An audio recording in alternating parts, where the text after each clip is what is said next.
मैं एक बात समझ नहीं पा रहा हूं।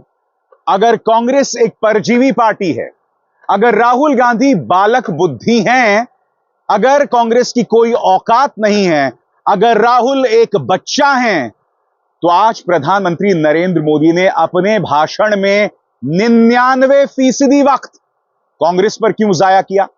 राहुल गांधी का क्यों जिक्र किया? प्रधानमंत्री नरेंद्र मोदी ने राष्ट्रपति के अभिभाषण में अपने जवाब में, सही सुना आपने दोस्तों, 99% हिस्सा सिर्फ और सिर्फ कांग्रेस पर फोकस रखा। न सिर्फ राहुल गांधी पर हमला किया, बल्कि वो नेहरू तक पहुंच गए। इंदिरा गांधी को नहीं बख्शा, राहुल गांधी को नहीं बख्शा। मगर इससे पहले कि मैं प्रधानमंत्री के भाषण का जिक्र आपके सामने करूं, उसके मायने क्या हैं, मैं आपको एक वीडियो दिखाना चाहता हूं दोस्तों। इस वीडियो में आप देखेंगे कि ओम बिरला साहब की बाछें खिली हुई हैं, चेहरे पर मुस्कान है। और ये क्यों? क्योंकि वो प्रधानमंत्री की तरफ देख रहे थे। इस वीडियो को देखिए दोस्तों, चेहरे पर मुस्कान देखिए आप ओम बिरला साहब की। और कल जब राहुल गांधी अपनी बात कह रहे थे, तब कितने जबरदस्त तनाव में थे ओम बिरला। उनके चेहरे पर कोई मुस्कान नहीं थी। मगर आज जब भी प्रधानमंत्री कुछ कहते थे, चेहरे पर मुस्कान देखिए। यह है राहुल गांधी की लड़ाई। जी हां, आज ही उन्होंने अपने भाषण में जहां भाजपा, आरएसएस और प्रधानमंत्री मोदी का जिक्र किया था, उसे हटा दिया गया था। यह है लड़ाई विपक्ष की। आज प्रधानमंत्री देश के सामने आए। मैं इंतजार कर रहा था कि राष्ट्रपति के अभिभाषण के जवाब में वो देश को कुछ आश्वासन देंगे।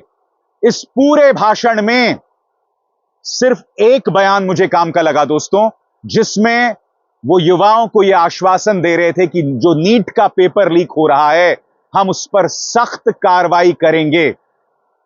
इस एक बयान को छोड़ के उनके पूरे भाषण में लफ्फाजी, कांग्रेस पर हमला, राहुल गांधी पर हमला, और सबसे बड़ी बात, 2 मुद्दों पर प्रधानमंत्री ने गलत बयानी की। जी हां, कायदे से मुझे गलत बयानी ही नहीं, झूठ शब्द का इस्तेमाल करना चाहिए। मगर मैं आपको बताऊंगा कि प्रधानमंत्री ने गलत बयानी किस तरह से की। और हां, प्रधानमंत्री आज पूरे फॉर्म में थे, पूरे फिल्मी अंदाज में थे। आज वो शोले के अमिताभ बच्चन भी बन गए थे। कैसे?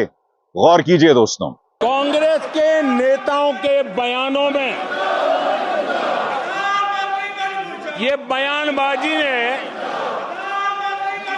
शोले फिल्म को भी पीछे छोड़ दिया है।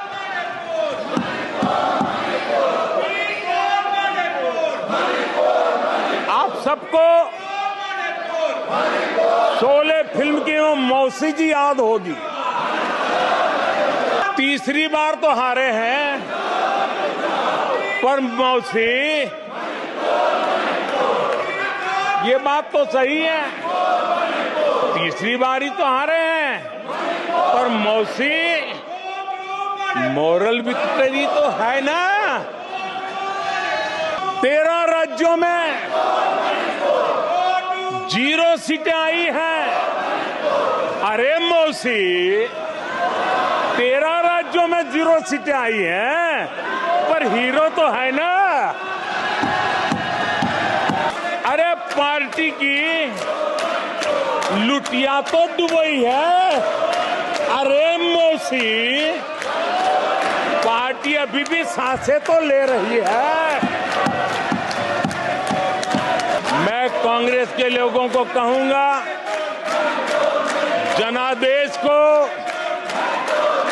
फर्जी जीत के जश्न में मत दबाओ। जनादेश को फर्जी जीत के नशे में मत दबाओ, जश्न में मत दबाओ। ईमानदारी से देशवासियों के जनादेश को जरा समझने की कोशिश करो। और जैसे मैंने बताया, पूरे भाषण में उनका पूरा फोकस राहुल गांधी और कांग्रेस, 99% हिस्सा राहुल गांधी। और मैं आपसे सवाल पूछना चाहता हूं, अगर राहुल गांधी के नेतृत्व में कांग्रेस परजीवी है, तो फिर उस पर इतना ध्यान क्यों देना? और सबसे बड़ी बात, जब वो कांग्रेस पर हमला बोल रहे थे, तो वो बता रहे थे, उन्होंने मिसाल दी एक ऐसे बालक की जिसके 543 में से 99 अंक आए। अब यहां पर विडंबना देखिए दोस्तों, पिछले कुछ अरसे से आपने देखा नीट पीजी, तमाम जो परीक्षाएं थी उन्हें रद्द करना पड़ा। विडंबना यह थी कि उस सरकार के कार्यकाल में जहां इतनी परीक्षाएं रद्द हो रही हैं, पेपर लीक हो रहे हैं, वहां प्रधानमंत्री मिसाल जो है वो एक बालक और नंबरों की दे रहे थे। प्रधानमंत्री ने किस तरह से राहुल गांधी को बालक बुद्धि कहा और कैसे उन पर हमला किया आपके स्क्रीन पर। मुझे एक किस्सा याद आता है, 99 मार्क्स लेकर एक बालक घमंड में घूम रहा था और सबको दिखाता था कि देखो कितने अधिक मार्क्स आए हैं।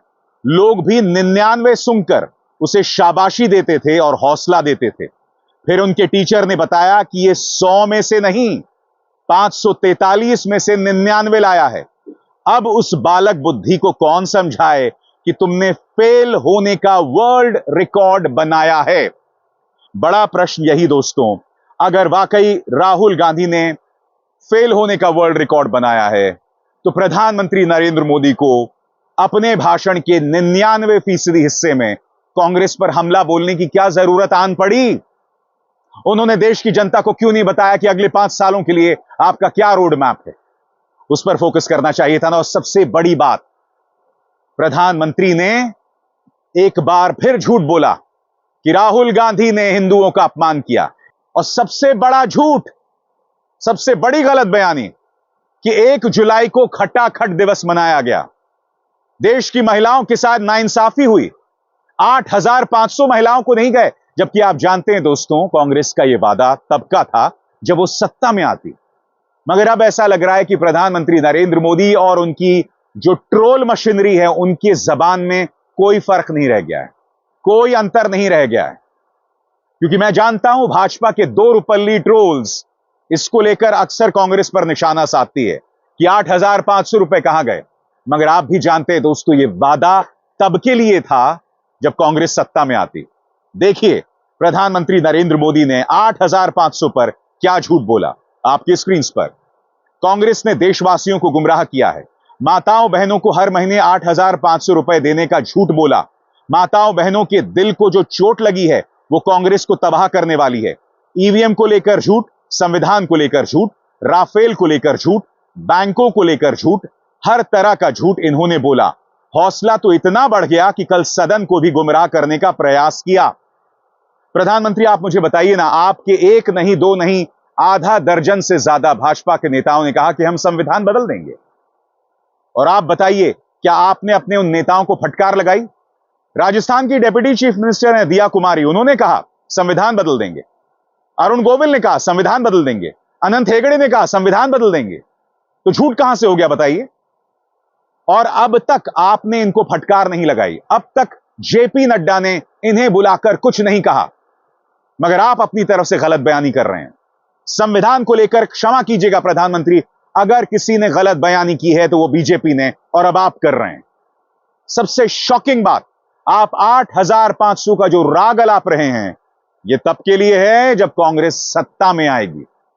और इंडिया गठबंधन इस वक्त सत्ता में नहीं है। तो प्रधानमंत्री बतलाएं देश की जनता को वो झूठ क्यों बोल रहे हैं 8,500 पर। राहुल गांधी ने हिंदुओं का अपमान नहीं किया। उनके निशाने पर कौन था? उनके निशाने पर भाजपा आरएसएस थी। और इस बात का स्पष्टीकरण राहुल गांधी दे चुके थे। मगर आज आपने स्वामी विवेकानंद का सहारा लिया। जी हां, स्वामी विवेकानंद, जिनकी शिक्षा से मौजूदा भाजपा का दूर दूर तक नाता नहीं है। जिस सहिष्णुता की आप बात कर रहे हैं, उस सहिष्णुता के सही मायने में अनुयायी थे स्वामी विवेकानंद। उस स्वामी विवेकानंद से मौजूदा भाजपा का दूर दूर तक कोई लेना देना नहीं है। राहुल गांधी पर हिंदू धर्म के मामले में गलत बयानी करते हुए, झूठ बोलते हुए क्या कहा उन्होंने आपके स्क्रीन पर। मैं आज एक गंभीर विषय पर देशवासियों का ध्यान आकर्षित करना चाहता हूं। कल जो हुआ उसे इस देश के कोटि कोटि देशवासी आने वाली सदियों तक माफ नहीं करेंगे।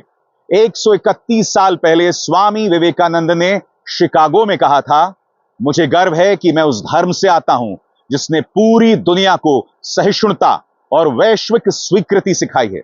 141 साल पहले यह विवेकानंद जी ने दुनिया के दिग्गजों के सामने कहा था।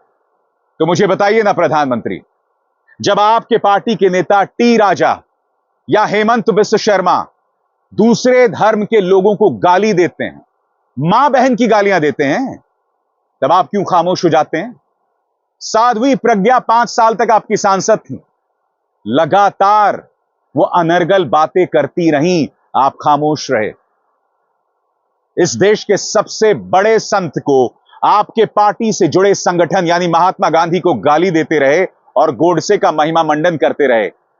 आप महात्मा गांधी के सामने सिर तो झुकाते हैं, मगर उनके जहर को लेकर आप खामोश रहे। और आप सहिष्णुता की बात कर रहे हैं, आप स्वामी विवेकानंद की बात करते हैं। आपको अंदाजा है कि जिस हिंदू धर्म की बात स्वामी विवेकानंद करते हैं, उससे भाजपा का दूर दूर तक नाता नहीं है। आप मुझे बताइए, आपने ही अपने भाषण में मुसलमानों को घुसपैठिया करार दिया था, ज्यादा बच्चा पैदा करने वाला बताया था।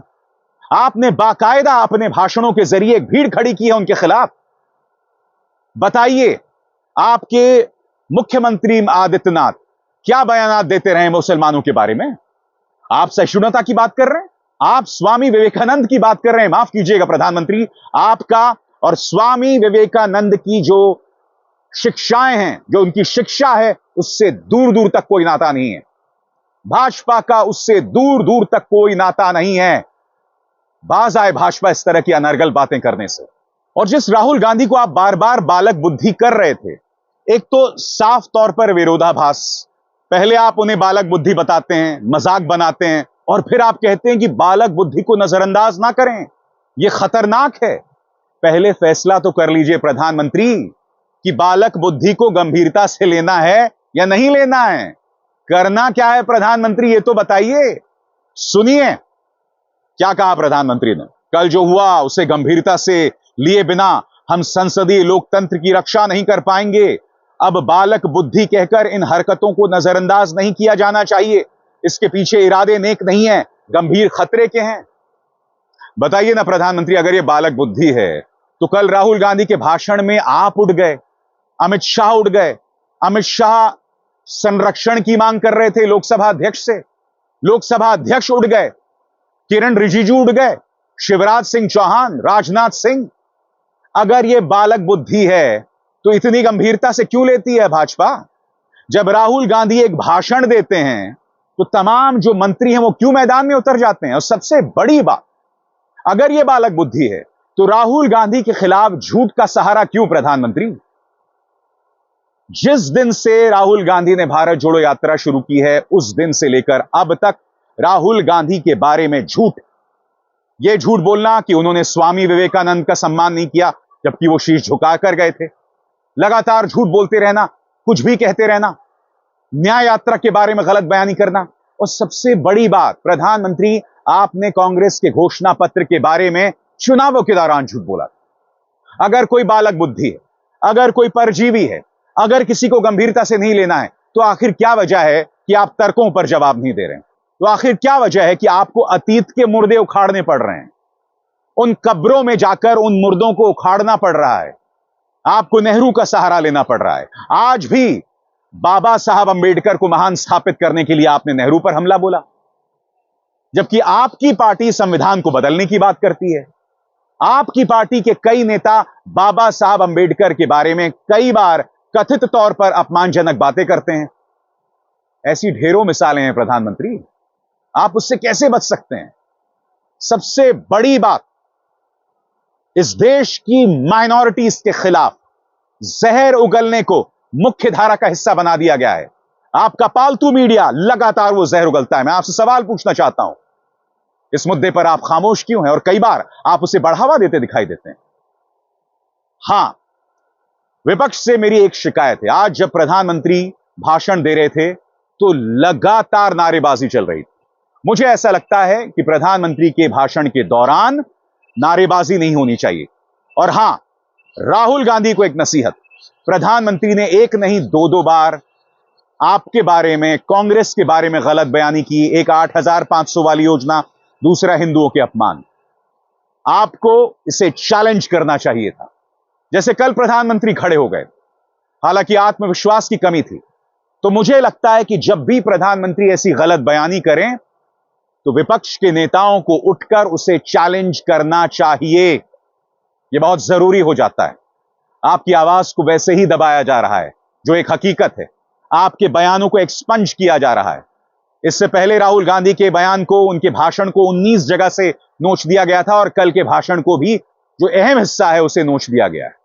यह सब हो रहा है। यह चुनौती है विपक्ष के सामने और मैं उम्मीद करता हूं प्रधानमंत्री कि आप जनता के मुद्दों तक सीमित रहेंगे। जिस पार्टी को आप परजीवी बालक बुद्धि बताते हैं, उस पर आप अपने भाषण का 99% बर्बाद नहीं करेंगे।